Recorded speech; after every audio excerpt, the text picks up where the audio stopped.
Corporate finance practice problem using Onenote. Calculating the common stock rate of return with the assumption of constant growth rate. Get ready, it's time to take your chance with corporate finance. Here we are in Onenote. If you have access to Onenote and would like to follow along, you're not required to, but if would like to, we're in the icon on the left-hand side. We're in the Practice Problems tab. Then down here in the 1042 Common Stock Rate of Return Constant Growth tab. Also note that if using Onenote, take a look at the immersive reader. Many of our presentations up top will be mirrored down below in the text area. Same name, same number, but down here, transcripts that can be translated into multiple different languages and listened to or read in those languages, thereby being a good complement to the Practice Problems tab up above, or the Presentation tab above. Going to close up the icon. We have our information up top, then we'll go through and calculate it down below. We're concentrating in on the common stock. Information is, we have the dividends at the year end, so we're going to assume the dividends at the 5.8.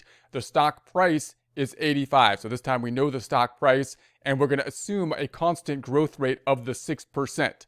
So therefore, what we're looking for is to figure out the rate of return, or the required rate of return on the market. So now we're looking at the rate of return. Two things that are going to be involved when considering that.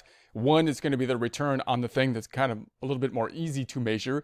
That's going to be the actual dividends that come out, although the dividends could vary, and you know, are the dividends going to be constant and whatnot. But if we get the actual payment, that's going to be a return. And we're going to also say there's going to be return on the growth rate, because as the growth happens, then we would assume the value of the stock goes up, and that would allow us to possibly sell it at a higher price too. So those are the things that we're taking into consideration to figure out the full rate of return. So if we calculate the rate of return, then we're taking a look at the dividends. We can take the dividends at the 580, compare that to the stock price. So if we're paying 85 on the stock price and the dividends are then the 580, we have a rate of return of the 6.82, which would be calculated as 5.8 divided by 85. That would be moving the decimal over 6.82 about on the rate of return for the dividends. The dividends being, again, kind of a straightforward, if we actually get the dividends, right? If we know what the dividends are, pretty straightforward rate of return. And then we're going to add that to the assumption that we have here, which we would have to base on basically prior years, and that being growth. So we're going to assume that there's growth as well at the 6% increase in the value of the stocks themselves, possibly, most likely, at some point at least, increasing the stock price. And therefore, that's going to be included in our gain too. So if we take the gain of the 6.82 plus the 6%, that's how we're going to get to the rate of return, the 12.82%.